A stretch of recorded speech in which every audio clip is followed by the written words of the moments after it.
Welcome to Order from Ashes. I'm Thanasi Kambanis, and today I'm joined by five fellows at Century International for a little bit of a different kind of podcast conversation than we usually have.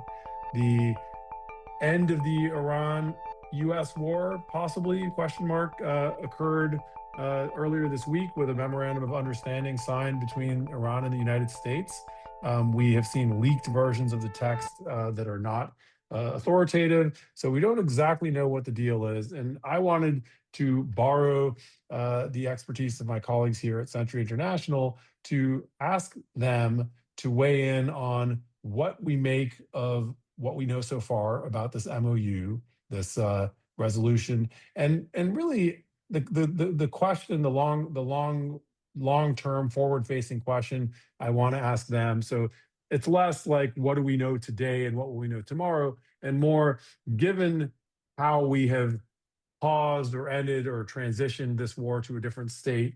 What does that tell us about what we should expect in terms of security, politics, well-being in the areas you focus on? So I'm joined by Dahlia Scheinlin, Peter Salisbury, Frederick, not Freddie, sorry, Freddie, Frederick Deknatel, and I'm saying your name wrong again, am I not, Freddie?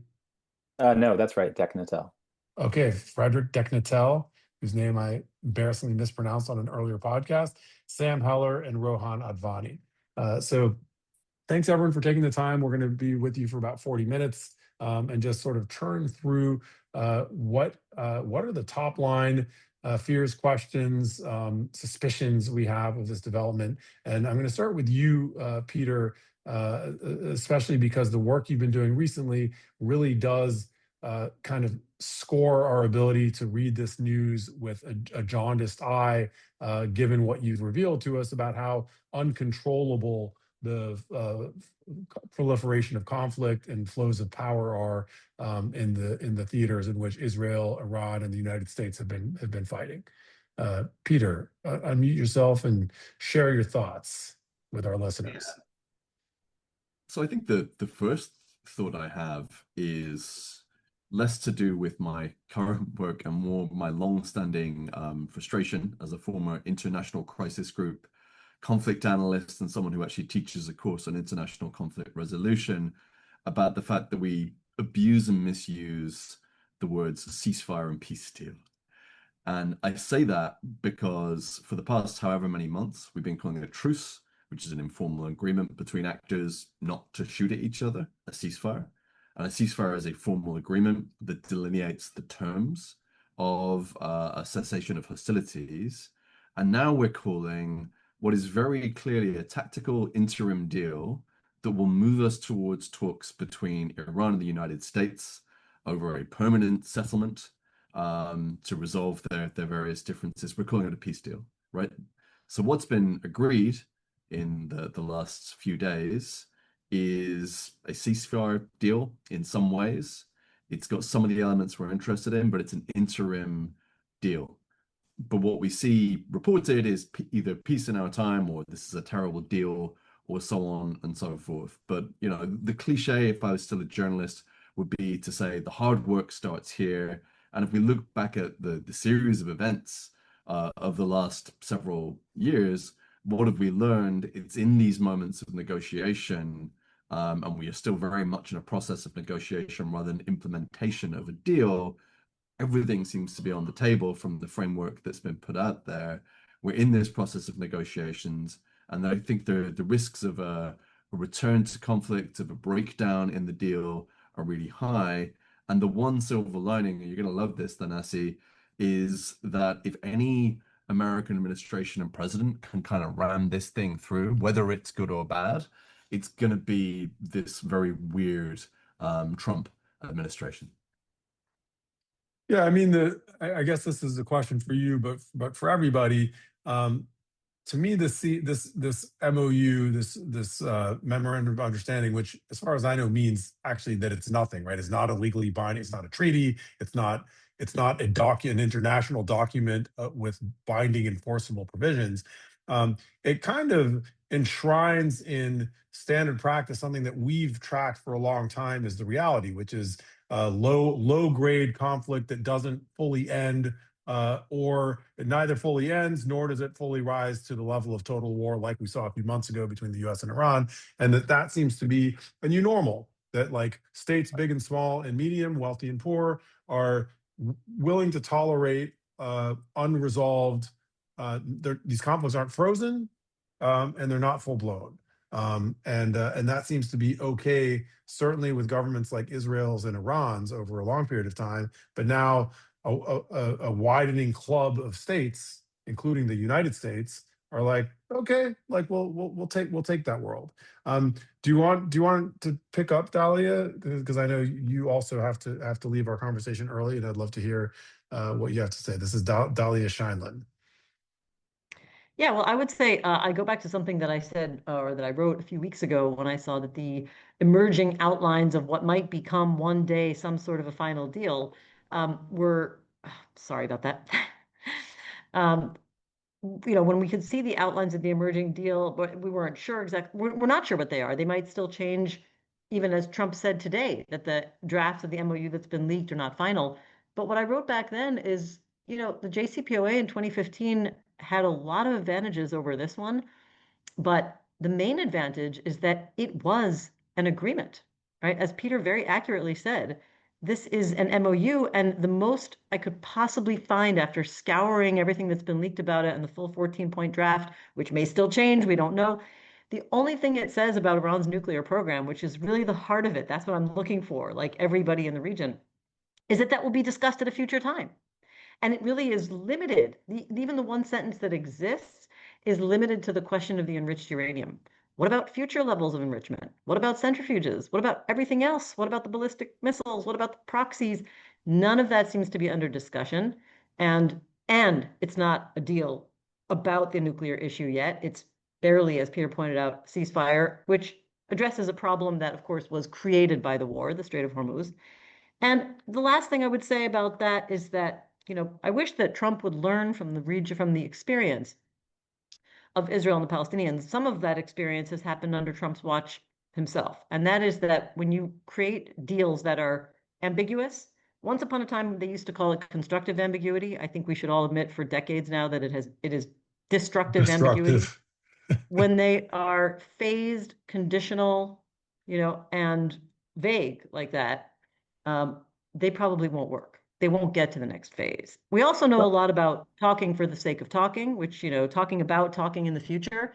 This phase of the MOU, as far as we can tell, has all of the hallmarks of a failed process unfolding before our eyes. If they magically get to a final status deal over, the nuclear issue, I will be surprised, and let's hope it will be okay. But the strategic position overall is much worse than it was in 2015. Right, and I mean it's an interesting proof of concept that those of us who support diplomacy over fighting would say talking for the sake of talking isn't great, but it's actually better than war. And now we've actually had these really gross experiments with like fighting for the sake of fighting. Like we're going to have some war making that really won't accomplish anything, or maybe it will reverse existing gains. And I think the theory of the case of the certainly like the FDDs and the sort of forever war constituency in the United States has been like that these kinds of wars, like even if they don't produce results, are somehow disciplining in a positive manner for U.S. and Israeli interests, and they're not. I mean, I think that was a bad case and bad faith case in the first place. But let's just taking it at face value, the results, it didn't produce anything good for those parties. I had two quick questions for you about Israel, Dahlia. Yeah, okay. Maybe one quick follow-up, though. Just one quick follow-up to something that Peter was saying about, the question of whether America is going to embrace frozen conflict. I think that the idea of frozen conflict, and this is based on my experience working in some of the places that are often described as frozen conflicts, conflicts in the post-Soviet space, they're never really frozen. They always blow up eventually. If a conflict isn't resolved, it escalates sooner or later. And so I think that I wish America would keep that in mind too. Yeah, please ask me your questions about Israel. Oh, yes. Yeah, so very quickly, go ahead, Peter. Back in October 2023, I published a piece with Emma Beals in Foreign Affairs. And we said, looking around kind of the global conflict environment with a particular focus on the Middle East, we're moving into this place where conflict management is increasingly replacing actual efforts to resolve conflict. And this was happening very clearly under the Biden administration, and particularly we noted vis-a-vis the Israeli-Palestinian conflict. And we wrote that piece in, I think, August or September of 2023. It was put on hold and then rushed out because what had happened? A major conflict had broken out in Gaza after the Hamas incursion into Israeli territory. So we're not just saying, you know, theoretically, hypothetically, not resolving the issues and having these kind of tactical deals to manage conflict is going to cause problems. We're saying the entire history of what has happened over the last 3 years is essentially the product of exactly this kind of a approach of papering over the cracks and hoping for the best. Thanks, Peter. So Dahlia, two quick factual questions, and then I want to turn to Nick Danforth. So one, will Israel accept a resolution in which they withdraw from Lebanon or stop fighting in Lebanon? And two, does Israel's security establishment actually see this as a worse deal in terms of the nuclear guarantees than the JCPOA? So in terms of whether Israel will withdraw from Lebanon, I mean, that's obviously probably the most sensitive question in Israel right now, especially for the prime minister and the current government. There are people, you know, there's one theory in which it's completely politically impossible for him to do that because it will be like the final, you know, loss of Israeli sovereignty, frankly, to make its own freedom of action decisions, you know. And there's already a great deal of criticism that Israel has lost sovereignty by not being able to act as it sees fit. Having said that, Trump has an awful lot of leverage. And so it could very well be that this deal, if it includes a Lebanon peace, and the president keeps going back and forth about that, as far as we can tell, the administration is giving conflicting signals about whether the ceasefire should include Lebanon. But if it does force a withdrawal, actual withdrawal of forces, I would be skeptical that it's going to just happen as it appears on paper. There will be a timeline. That timeline probably won't be written into the agreement. How that timeline is measured, how the benchmarks are measured might take time to figure out. During that time, Israel will still be there. And even if Israel does begin withdrawals, I doubt that firing itself will stop completely because, frankly, Hezbollah is still firing. I mean, the two sides are going back and forth, and Israel's definitely not going to allow firing, certainly not inside its territory, which we are still seeing drones, et cetera, being fired into Israeli sovereign territory. And so I can imagine Israel, if at best, trying to go through the motions of agreeing to whatever terms are supposed to relate to the front between Israel and Hezbollah.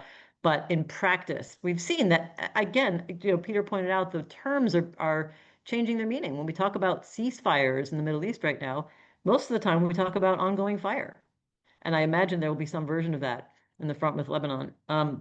And in terms of what the security establishment thinks, well, you know, the current security establishment is obviously not supposed to express their views about this openly, but what we know, I think, from, you know, recently retired or not so recently, people who were still in the security establishment, let's say during 2015, and have since expressed their views very openly, is that I think there is a consensus that this is not a good deal at all, and that it's worse than the situation of the JCPOA. First, because we don't know the terms. Like I said, you know, the scope that relates to limiting Iran's nuclear program seems much more limited because we don't know any of the details. And again, the JCPOA was a full agreement with lots of details, and because their strategic position is so much worse, and because Israel didn't have any say in it and won't have any say in it. And so all of those factors are making painting a picture here by which this deal is barely something that Israel can tolerate. And in fact, many people on the right wing in the political establishment are saying very openly that this is terrible and that any deal with Iran is terrible. And, you know, the traditional lines, we're also seeing, you know, the hawkish right in the US kind of being a little bit in disarray over this thing. So I think that the security establishment, as far as I can tell, is not happy with it, right? What you also see is an interesting, a little bit of a historic revisionism, or people coming out of the JCPOA closet, former people from the security establishment now say, "Oh, we're all for it at the time." Oh, the same Where people were who they at the tried to time? undermine it at the Not time when it was exactly, passed. not exactly the same people who tried to undermine it. The people who were not either couldn't speak up or didn't speak up because they were currently serving in the security establishment back in 2015 and weren't supposed to come out publicly against the political levels. But now they all say, oh, well, all of them, some of them now say, well, of course it was a decent deal. We were all for the deal in 2015 because they're out of their those who are out of their Right. positions and who can talk openly about it. So that's Thanks. something we're seeing as well. Thanks, Talia. That's very helpful. And this context is, I mean, the JCPOA had its flaws. Clearly seems like it was a superior agreement to this thing that's not even an agreement. Nick Danforth, you have multiple perspectives that are interesting to bring to this, both as a person who has a lot of visibility on what's happening in Washington, but also you have the perspective of a historian of the Ottoman Empire. So I don't know from which of those multiple vantage points you want to share with us your reaction to this, like, weirdly provisional and temporary resolution or pause to the war. All right, I'll try to take it from all of those angles, and if I'm going on too long, just say so. I'll go First like off, this. I'll do the timeout signal. it's incredible that Trump has simultaneously managed to humiliate both the hawks that supported him and the pro-restraint people that supported him, launch a war that's catastrophic and fails to achieve any of the aims that the neocons wanted. I think it's telling that everyone is increasingly seeing through this kind of farce politique that Trump is engaged in. Dahlia and Peter both spoke to that well, but I'm kind of not surprised that people on this call, that some of our CI fellows see through this. What's more impressive to me is that even some of the more mainstream folks who've been willing to stainwash a lot of what Trump does are now increasingly recognizing that, yeah, nothing about what he's saying is real. What is going to matter is whatever happens on the ground in the next 2 weeks. That's the reality of this deal. That's the status quo. Whatever happens in Hormuz, whatever happens in Lebanon, that's the reality. And none of the subsequent phases, none of the nuclear negotiations, none of that's going to mean anything. It's going to be like the Gaza deal, where everyone knows Hamas isn't going to disarm. Israel's not going to withdraw. We're just stuck with the status quo, and I think that's increasingly clear. And since you've given me the opportunity to tie this to Ottoman history, I will say this kind of delusion, this kind of politics by lies, I mean, it is what we saw at the end of the Ottoman Empire. There's a fantastic description in historian Ben Fortna's book about the Ottoman maps that they printed at the end of the 20th century, where all these territories that everyone knew had been lost, Egypt, which was currently being administered by the British, Cyprus, Bulgaria, which had become de facto independent, they were all still painted in as if they were Ottoman on all the maps. And this was just something the Ottoman Empire did because they couldn't admit the reality, which was that these had all become de facto independent territories. And I think, in a way, the way Trump is trying to sell what is clearly a military defeat as something other than that, and the extent to which everyone sees through that, it does have a very end of empire vibe. Well, I like this idea of Donald Trump as an aging Ottoman caliph. And I also really like the perspective of, these disastrous American policies, especially in the Middle East, and these disastrous forever wars are systemic failures by the United States, right? These aren't Trump problems. These aren't Republican or Democrat Party problems. These are post-Cold War United States security state consensus, with, of course, some differences from administration to administration, but these are long-term trends that are the reflection of systemic choices that have wide buy-in from decision-making elites in the United States, and that's what comes to mind, hopefully, when you hold up the Ottoman mirror. Do you have any sense of how politically volatile this either within the United States context or within the international diplomatic context this agreement will be? Well, I guess that's the flip side. That's what's so depressing about the farce politique, is that as much as everyone knows everything's bullshit, like, the alternative is still worse. So I think in the same way, even from the outset of the Gaza deal, you had a lot of people who were willing to go along with it just because they were like, well, it's better than genocide. I think people are going to be happy to play along with whatever kind of Trump's narrative on the ceasefire being a real thing and the war being over, because as kind of nonsensical as it is, if the Strait of Hormuz opens and energy prices come down and people in the rest of the world can get fertilizer, that'll be good. And, if the bombing stops, that's good. And so, yeah, people just everyone has an incentive to accept the delusion because it's created a situation where the alternative is shittier. Yeah, and it's an interest. I mean, it's interesting too to think about the crisis group conflict resolution paradigm, which Peter invoked at the beginning of this conversation.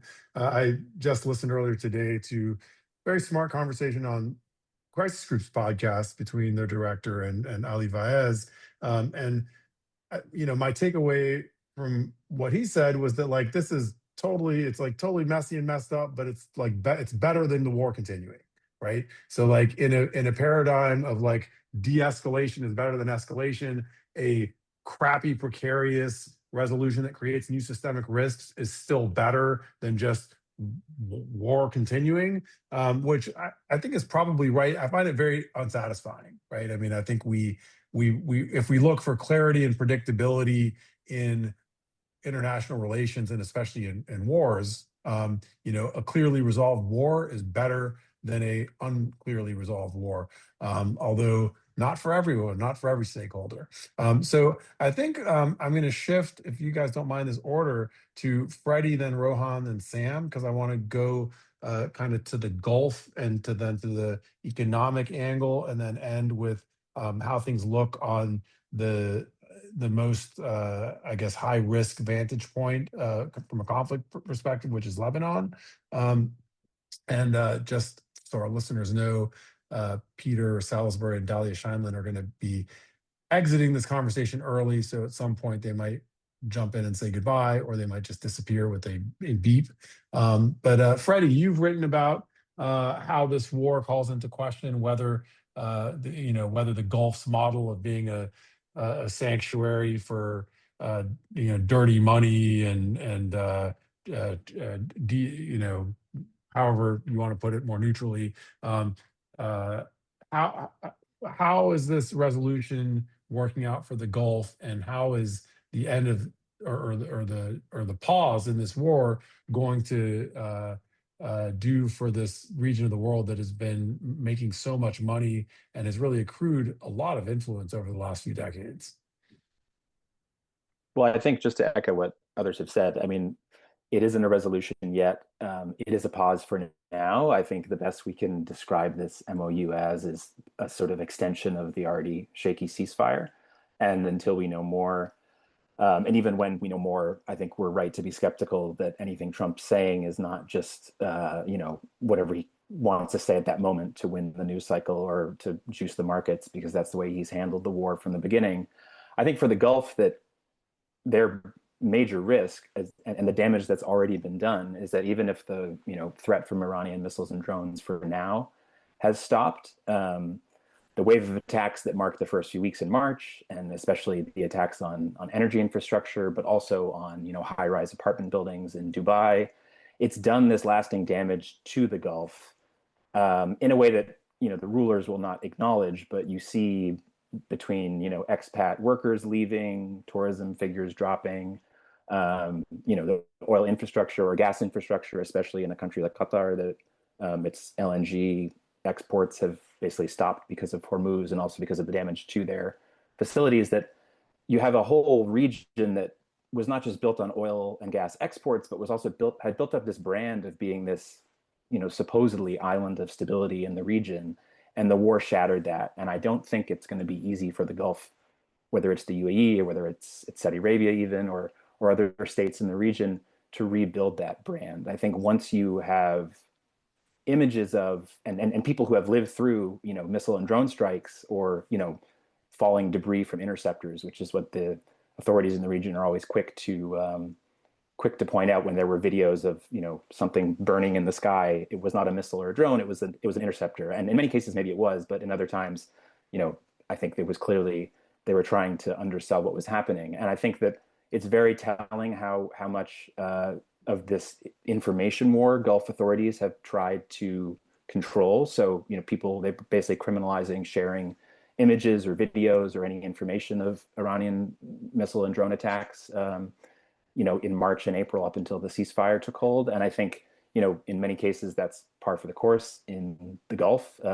very repressive regimes. But I think that it has burst this bubble for the region as being somehow insulated from the rest of the Middle East. And I think whenever the war ends, and I'm very skeptical that this week will really be the end of it, I think Gulf states have much more damage to rebuild from than they want to admit. I mean, I want to ask you a follow up on that, because like I love to criticize and push back on the Gulf states, which are these sort of excessively wealthy authoritarian societies that pretend to be a lot of things that they're not. But one thing they are is very rich, right? They're very rich, they're very powerful, they matter, right? They're not like fake states that don't matter, that like Gulf haters want to say about them. They are extremely willing to spend their money to advance their interests as they perceive them. And money talks in this world, right? So I've wondered, like,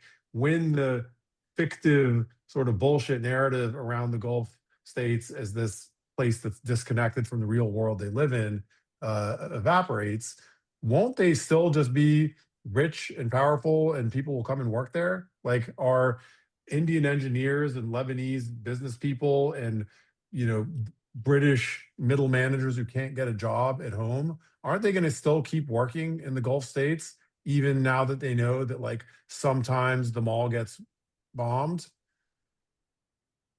I think in some cases, certainly it'll continue. And I mean, the Gulf states have enough money to throw at any of their problems. And I think the Gulf states that will emerge out of this are going to be much more militarized. They're going to have huge defense budgets, even more than existed already. They're looking to buy as many weapons as they can, not just from the U.S., but from Germany or other European defense manufacturers, or looking farther afield, South Korea, other places. So I think you're going to see a much more, it's been described by different experts as like a much more hardened, securitized, militarized Gulf, whether it's, it'll vary state by state. And I think, there's other people among our group who are more expert on, the UAE in particular. But I think that some of this will change, though. I mean, it's hard to sell yourself as a tourism hub or as a sort of leisure destination for much of the world when we've seen what's happened. And I think that a lot of this was sort of the specter of Iran would attack Dubai or something, or fire missiles at Dubai, but it had never happened. And in the same way that there was always this threat of Iran. I mean, I'll just say, maybe it'll be liberating because there's been this sort of PR campaign about this, but like, what do you mean it never happened? I'm not even that old. I'm 52. And when I was in high school, there was a Gulf War. I mean, okay, when I was a kid, there was a war between Iran and Iraq, which affected the Gulf. And then there was the Iraqi invasion of Kuwait. There were, 500,000 ground troops from a global coalition invading Kuwait and Iraq from the Gulf. The first time I went to the Gulf in the early 2000s, these were police states. They were police states with secret undeclared American bases in a lot of them. A constant fear of attack at that time from mostly from Iraq, but also fears of violence from Iran, Israel, maybe others. So it's been a neighborhood that only briefly and recently has even had the sort of pretense of being a safe area. And most of the people who live there know that's not true, because most of them are people who are not from England and the US, but they're from South Asia, from Africa, from the Middle East, and they know from the liminal zone of partial war. So I want to bring Rohan Advani into this part of the conversation, and Freddie, maybe hold your thought and bring it back in response to what I just said, but also what Rohan's about to say. Rohan, can you share, from the vantage point of your study of sovereign wealth funds, but also your look at the kind of long-term political economy trends through which the Gulf states have created an architecture of influence that isn't just about like tourism ads, but is about webs of import-export, investment, and trade, and basing in infrastructure. How you see this, the moment we're in now, how do you read where these Gulf states are going to move in terms of exercising and protecting their power? Yeah, thanks. No, so I mean, I totally agree with Freddie about this kind of shattering of a certain brand and a sort of, I mean, ultimately, this is like a war over narrative, and that explains why some of the draconian measures that the Emirati state or the Kuwaiti state, the Bahraini state have taken, and in some cases using them as an excuse to crack down on, to revoke citizenship, to sort of be more heavy-handed on issues that were, prevalent before the conflict. But I think that also I would say that, you know. Maybe it's a certain type of brand that has been sort of picked away at or chipped away at by this war. But I think that I suspect that actually what they will do is sort of rebrand in a way, in that all states do after conflict. And while they have often stake themselves on like the politics of safety, I'm almost sure that a new discourse of safety is going to emerge where they're going to actually highlight that they're going to highlight about how they actually kept their population safe during this. And I will say anecdotally from the people that I speak to throughout my interviews and throughout my research, and keep in mind that these are white collar workers who are probably the most likely to be mobile. A lot of them expressed actually, the ones that left actually told me that they can't wait to get back. And in many cases, went back pretty quickly. And the other ones who stayed there told me that they actually felt quite safe. Now, they were maybe performing a sort of deference to authority. But I don't think that it's totally ingenuine. Now, on the actual point of um, but again, my point to say that is that it's not that the these feelings that these people have are real, and I'm sure it will result in some sort of rebranding. And I 100% agree that it will become a much more hardened and defensive approach. What I will say about in terms of like long-term political autonomy, resilience, or economic resilience, aside from like the lure and the branding, and I'm sure that like tourism will take a big hit, and some other sectors. I think in the context of trade, finance to a certain extent, obviously petrochemical production and everything downstream of that. These production networks and trade corridors can actually be quite sticky. And so I don't you know the if we are to assume that the war has completely broken the model and that production is going to shift elsewhere, that depends on two things. That depends on, one, how mobile these sectors are, and two, whether there is and I kind of don't see it in either case. This is not to On suggest whether that there there's, won't. sorry, Rohan, you cut out for 1 second. On whether there's a Sorry. what? If we assume that economic production and trade are going to move elsewhere, that is dependent on, one, these particular activities being mobile, and two, on whether there's a readily available center elsewhere, right? But I don't see that clearly emerging. And so, yeah, again, this is not to suggest that there's no damage being done or anything like that, but I suspect that it will be a little more, that it actually might be more resilient than we might suspect. Thanks, Rohan. So let's turn to Sam, to talk about how this looks from the perspective of Lebanon, which has been the ground zero of violence.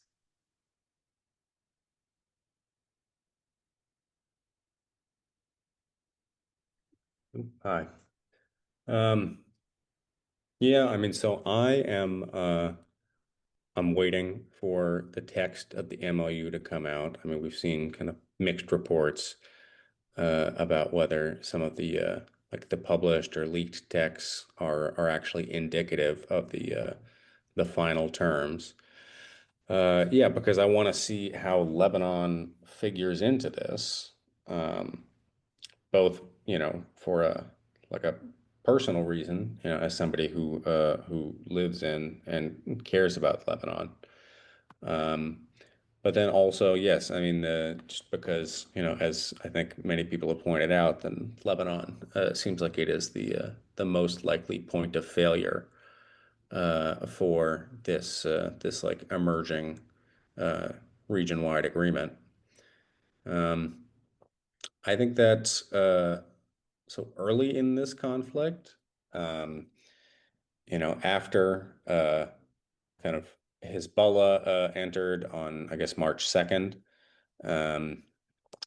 I think there were a lot of questions initially, right, about whether Iran would really meaningfully support Hezbollah and Lebanon, or whether it might treat Hezbollah as a more disposable proxy, or a card to be bargained away.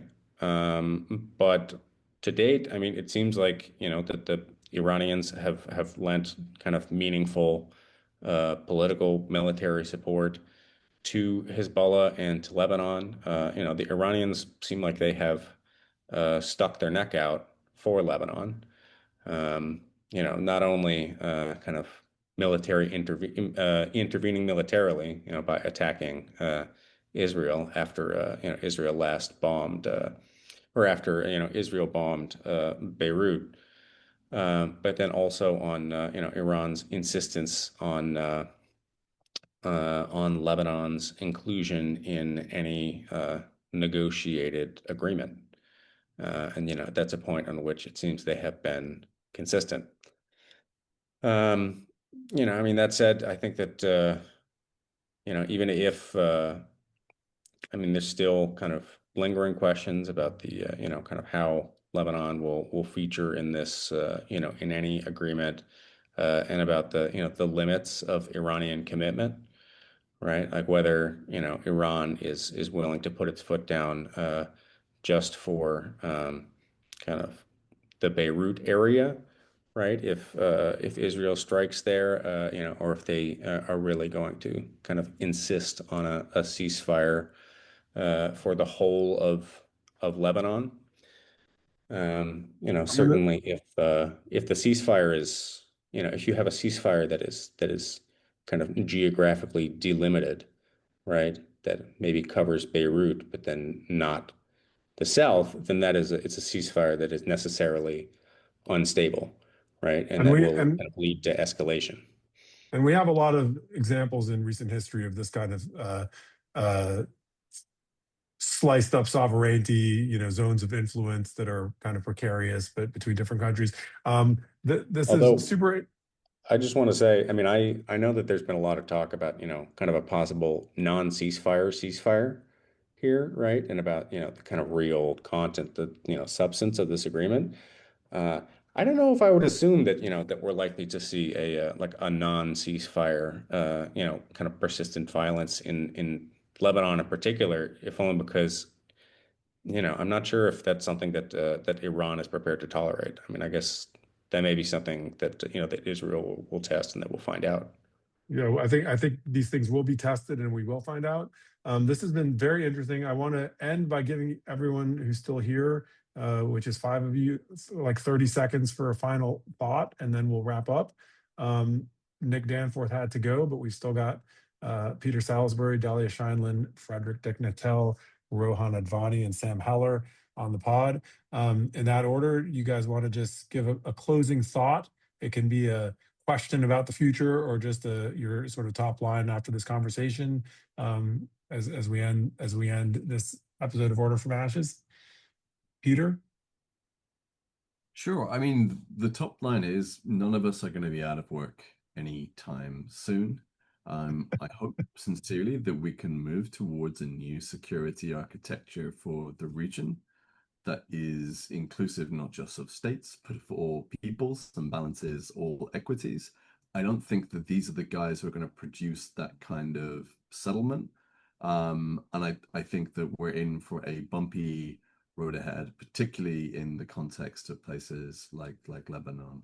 So let's not get complacent and lose sight of the importance not just of analyzing these conflicts, but considering, as this group is so good at doing, the impacts that they have on ordinary people and citizenry in the region. Thank you, Peter Salisbury. Over to you, Dahlia Scheinlin. Well, I'm getting an image in my head of a Tarantino film where everybody pulls out the gun and, everybody's waiting for one person to start shooting, except that it's actually the opposite. Everybody's gun is out, they're all firing, and nobody wants to be the first to stop firing on some level. And that's where, no, but I mean, it sounds funny, but I think we're actually in a situation like that, and especially because we've been talking about the Israel-Hezbollah front, it's one thing to say, well, is Iran going to use its leverage to get Israel to, to get Trump to pressure Israel to stop firing? But who's going to pressure Hezbollah to stop firing? So, this circular regional dimension is extremely dangerous. I don't know how it ends. I would like to say there's an agreement at the end of that 60 days, that after 60 days, it's a real agreement between the US and Iran that does, set off a chain reaction of ceasefires. That would be great. I just feel quite skeptical about it. And I wish we hadn't had to go through the path of trying this full-blown US, Israel, Iran war twice over now, only to realize what a lot of us kind of learned from experts back in 2015, which is that there really wasn't a military solution to, the Iranian threat in the region. And diplomacy probably should have been given a chance to work. Thank you, Dahlia. Frederick Deknatel. Thanks. Yeah, just first to follow up on the last question you had. I mean, I think the image of the Gulf as sort of on the periphery of the region is very much an image, and it was one that regimes, created, especially over the last, let's say, 20 years, with the kind of Gulf that we know now of this futuristic city-states, and that is what I think has been most damaged by the war. It was always sort of it was a brand, it was a fiction in many ways. And the brand that I think that we're already seeing emerge, and I know this is probably a favorite word of this group, is resilience. And so Gulf regimes are going to kind of reinvent themselves as we're resilient. Look at what we could survive, and they'll merge that with the existing brand as much as possible. I think just more broadly, and then to follow up on what Dahlia had said, to me the biggest takeaway here not only is how unreliable and what a disaster Trump has created, but going back to how the war started, which was that supposedly there were rounds of nuclear talks with Jared Kushner and Steve Witkoff that didn't lead to, obviously, some kind of peaceful resolution. But by all accounts, they didn't really even know what they were negotiating, not surprisingly. And in this MOU, or the reporting around it, it points to that there's a 60-day period. Well, there will be more engaged talks, and I've heard them described as highly technical talks to resolve the nuclear issue. I don't think we can bank on Jared Kushner or Steve Witkoff knowing, being the people to engage in highly technical nuclear diplomacy. I mean, the JCPOA was like 159 pages and took some 20 months or something of negotiations. A lot of the US negotiating team or some of them were nuclear scientists who knew all of the incredibly complicated details around enrichment and uranium and everything else. And I think that there's just this element of everything that's going on with Trump where it's also just like image branding and expertise doesn't matter and the details don't matter. And it isn't just the expertise doesn't matter, but it's I mean, he thinks he can continue to sort of engage, sort of play this issue as he always has, but the war, I think, certainly has shown that he cannot get away with that. Thank you, Freddie. Rohan, give us your 30-second closing statement. Yeah, just to riff off Nick and Freddie, who are far more articulate than me. But I mean, I think in a world of basically, waning US hegemony, hollowed out institutions, and increasingly incoherent policy programs, and a world what the authors, scholars Stacy Goddard and Abraham Newman called a neo-royalist order, basically this clique of hyper elites. I think it's not only about like managing conflicts, as Peter was saying earlier, but it's also what Freddie said, is maintaining images and maintaining illusions. And we've gotten into this weird situation where it's like almost like while international organizations used to be coordinating mechanisms, it's almost like everyone having to believe the hype and believe the fakery is now the central coordinating mechanism, which I think is just like it's just a sort of awful form of politics. That's both deep and grim, and I'd love to talk about that length on a subsequent podcast. Last word to you, Sam Heller. 30 seconds. Yeah, I mean, so I'm keyed into this question of kind of possible Israeli withdrawal from Lebanon, just because if Israel doesn't withdraw, right, then the ceasefire, any ceasefire is not stable, right? Violence will continue, and it will escalate, it will spread. But if Israel does withdraw from Lebanon, then that might mean that we see kind of Israel's like post October 7th aggressive expansionism regionally partially reversed. Because since October 7th, it seems that Israel has adopted this new security paradigm in which its leadership has decided that the country can no longer be secured from within its self-defined or identified borders, and then instead needs to kind of impose these security buffers inside neighboring countries and territories. So if Israel is somehow obliged to abandon that project in Lebanon, then I think that could mark like a real inflection point after after these kind of long 3-ish years of regional war. Thank you, Sam. Once upon a time in history, wars began with a clear stated purpose and often ended with a peace treaty, an armistice day. Now we live in this opaque world where wars start for no clear purpose, no announced purpose, and then come to some kind of pause or liminal state, as we've been talking about today, memorialized in a unpublished memorandum of understanding. That's the world we live in today. We'll leave it there. You've been listening to Order from Ashes. Today, we've been joined by 6 fellows at Century International: Peter Salisbury, Dahlia Scheindlin, Nick Danforth, Frederick Deknatel, Rohan Advani, and Sam Heller. I'm your host, as always, Thanasi Kambanis, Director of Century International, and you can hear us again, same time next week on Order from Ashes, wherever you get your podcasts. Thanks for listening.